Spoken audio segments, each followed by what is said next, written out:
Paso, boils and ghouls, this is Jaime En Fuego, and you are back on my Tales from the Crypt coverage here for the month of October. A most spectacular undertaking, being that there are 93 episodes of Tales from the Crypt, and there are 31 days in the month of October, so doing 3 a day of BUENO and MALO and a Feo here for Enfuegotainment, where we cover the hottest entertainment with an edge. It just kind of seemed to work out perfectly. So let's get right into it. Let's talk some BUENO, guys. And first and foremost, this would normally be one you might not think I'd like. Yeah, it doesn't deal with the supernatural. It's from a shock suspense stories tale. Yeah, issue number 7 from that EC comic, which was under the Tales from the Crypt umbrella. It was one of the lesser titles and less spectacular, but still, this one packs a punch. And it's directed by Ramon Menendez, who here in 1994, I mean, he was still the most known for having done Stand and Deliver, and that actually starred Mr. Lou Diamond Phillips, who you saw just a couple segments ago for The Oils Well That Ends Well.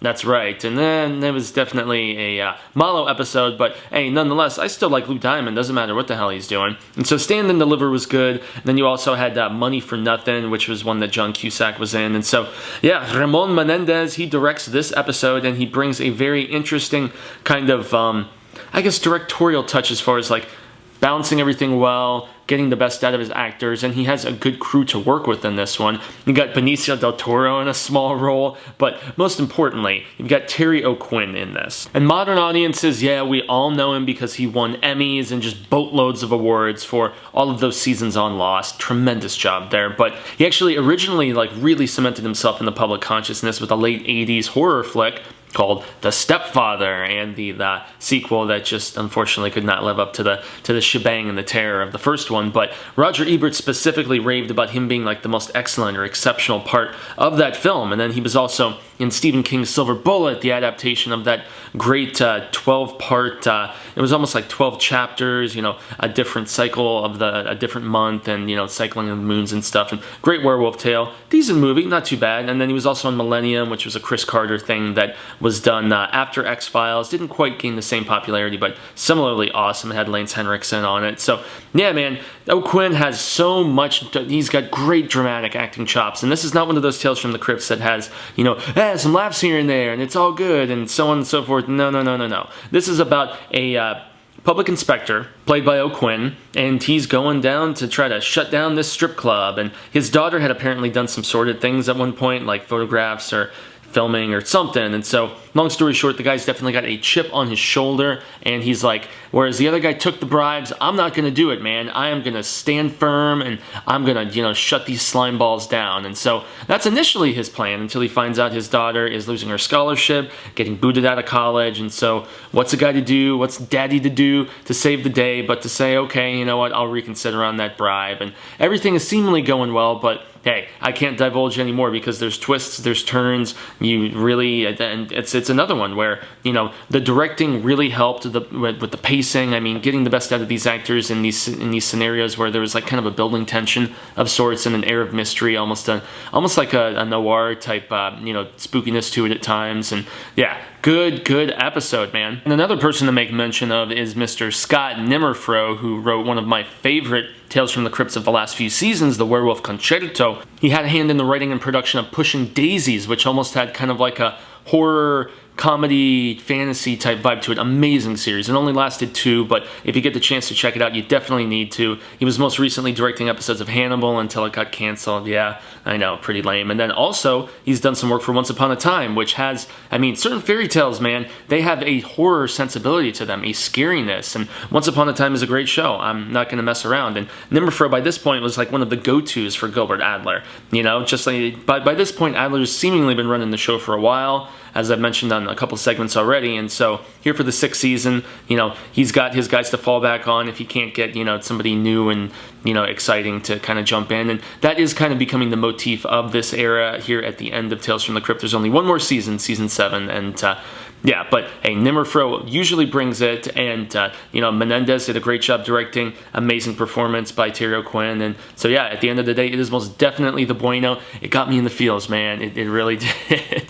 So let's jump into the malo now, the bad episode, the no bueno, as I like to say. And this is another episode that's kind of an example of the fact that the series is kind of waning in consistency of quality. I mean, you still have the occasional really, really good episode, but as far as 2 out of 3, most of them, like the majority of them in the season being really good. Yeah, this is where it's evidence of the tide turning. It's called Revenge is the Nuts, and there's essentially this corrupt caretaker who's played by Anthony Zerbe, and he can be seen in the Omega Man leading the crazy mutant vampire gang that's going against Charlton Heston, man, who's the last man on Earth. I'm telling you, way better than I Am Legend with Will Smith. Bleh, not a good movie. I don't think it tops The Last Man on Earth with Vincent Price as the best adaptation of that book, but seriously, get the Omega Man. Check it out. It's damn good. And then he was also in Cronenberg's The Dead Zone, another great Stephen King adaptation to talk about in this particular segment. And I mean, he also did the second and the third Matrix movie. Let's not talk about those. He was the bad guy in License to Kill. Yeah, that's right. Talk about a Werewolf Concerto connection. That was when Timothy Dalton was still the 007. So he was the bad guy in that one. And most recently, he was seen in American Hustle. So yeah, Zerbe is corrupt and crazy, and he's a caretaker for all these different blind people in this house that, or this home, I should say, this large, facility of sorts where his mom at one time owned, and she was blind, and so, yeah, I don't know if that's one of the reasons why he's mistreating these people so much to take something out from his mother, but he's abusing poor Isaac Hayes, yeah, and this is an Isaac Hayes who, despite being 94, seems even older than when, he was jumping on South Park, because this is a pre-South Park, post-Shaft Isaac Hayes. And then what really stirs things up is when you have Ms. Terry Polo show up on the scene. And at the time that this came out, she was actually on a very popular show that was ending its run called Northern Exposure, kind of a silly, almost fantastical comedy of sorts that took place in Alaska. But yeah, everybody knows her from the Fokker trilogy and yeah, all of the silliness that took place in that. But I often think of her for an awesome performance in a little-known sci-fi horror flick called The Arrival that had Charlie Sheen in it, man. And I'm telling you guys, if you have not seen The Arrival, it is really surprisingly good. These aliens and the way their legs snap backwards and stuff, it makes my skin crawl just thinking about it. And so she also more recently did a film called The Hole, which was basically Joe Dante almost making a homage, kind of send up of those 80s films like The Goonies and even Little Monsters and stuff like that, where there was that, kind of a scary vibe, kind of like what the Goosebumps movie failed to succeed with, in my estimation. So yeah, she's got some horror chops, she's got some horror experience and stuff, and so when she gets to this place and realizes, one, she's trapped and she can't get out, and two, she's going to be abused and mistreated and everything, she's like, revolt, we must revolt. And it's a silly episode at times. You know what's really going on throughout the entirety of it. The two performances by the actors that I mentioned are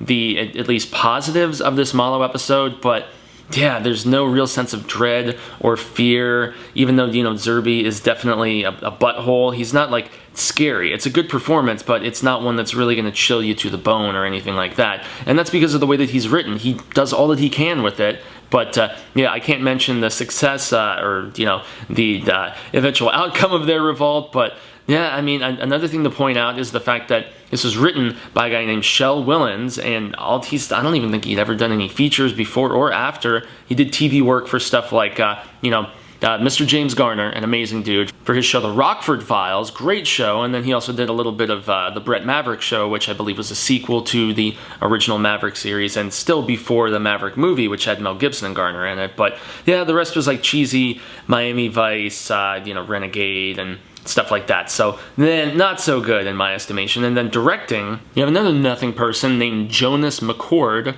who I think he did a little bit of work with Earth the Final Conflict. He was an executive producer, scripted a few episodes of that, and then he co-wrote the script for Malice with Aaron Sorkin, which was, actually a movie that had some big stars in it. It had Alec Baldwin, Nicole Kidman, but yeah, these are basically two nothing guys, and sometimes you can get those diamonds in the rough and really elevate somebody with the talent. And that's not to say these guys are total hacks or hams or anything, but just the episode as a whole, it felt shoddily directed. The writing was just so-so. There's no essence of dread. The humor does not hit. It's just a bad Tales from the Crypt episode, and unfortunately, as I mentioned, an indication of the declining quality here. And then lastly, we are going to get to the Feo, peeps. Yeah, that's right. And this is actually more awesomeness with the director and writer, Mr. John Harrison. It's called The Pit.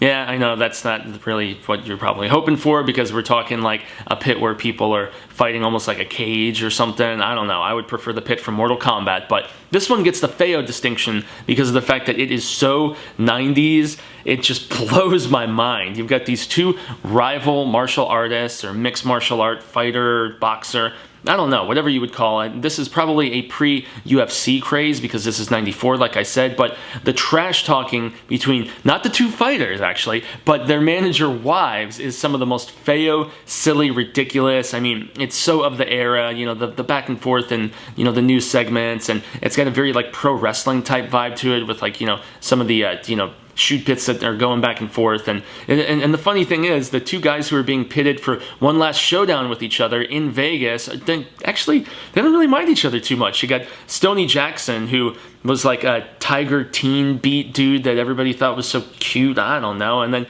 he was like a dancer in one of the Michael Jackson videos, I think Beat It, if I'm not mistaken. And it's funny, the Tales from the Crypt connection here for him is that he actually got in with Walter Hill after doing almost like a mock music video in one of his movies. And so when Walter Hill was making stuff like Wild Bill, he's like, oh, okay, Stoney, I know you're having trouble getting roles and work and stuff like that, so let's toss you in there. He was also in like the CB4 Chris Rock jocumentary about the rapper, and he was playing like an MC Hammer type dude, and they clown hard on him.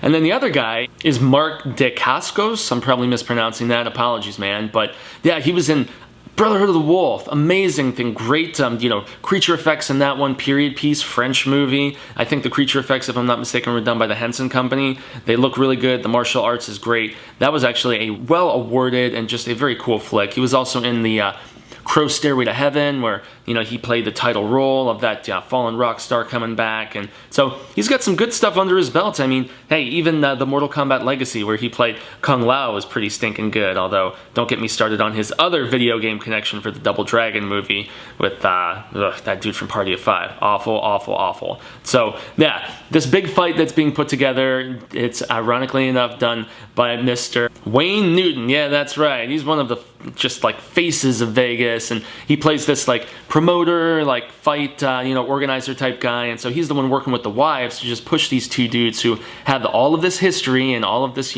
prior warfare to really go at it for one final time. And yeah, it's so over the top. It's not violent over the top like I wanted. It's not that kind of Feo. It's one that just yeah, it's so of the 90s. It's ugly, silly, stupid, just very of the era, more so than maybe any of the other Tales from the Crypts that I've seen on here. And I actually think what helps it be a good amount of the Feo is the return of John Harrison, the guy I mentioned at the beginning, because he is a George Romero protege who did score work, and he also was like assistant directing for stuff like Creepshow and the Day and the Dawn of the Dead films, and then he went on to score, write, and direct episodes of Tales from the Dark Side, which was Romero's, kind of homage, I guess, to the Tales from the Crypt in the EC books that this series is based on too, but those all being original. These were actually from Tales from the Crypt stories, albeit this one was most definitely updated for modern times with its silliness. I'm sure it was like a crazy boxing match or something back in those early EC comics. I must admit, though, it's especially amusing to see Debbie, the Tool-Time Girl Dunning, as one of the wife/managers who is just really just bloodthirsty, like crazy bloodthirsty. The other girl, she didn't have as much under her belt. I think she played like Shiva in Mortal Kombat Annihilation, that awful sequel. But yeah, those two broads really wanting to go at it. That's Feo. It's silly, it's stupid, it's over the top. Harrison does a great job, though, of directing it and really just, putting his own personal stamp of slight silliness upon it. So yeah, at the end, with all accord, it is definitely our Feo episode. And that's going to bring us to the end of our journey for today. I want to extend a grande gracias to all of you guys. Make sure to check out the horrorshowchannel.com, which is where I do all my spooktacular coverage when it is not the month of October, and yeah, you can hit that up just as you're seeing it spelled below. And then I'm Jaime En Fuego, as I've mentioned a few times. Yeah, you can check me out at Instagram, Twitter, Facebook, obviously here on YouTube, and that's just like you're seeing it spelled below. So, adios, sin amigos, and stay scared.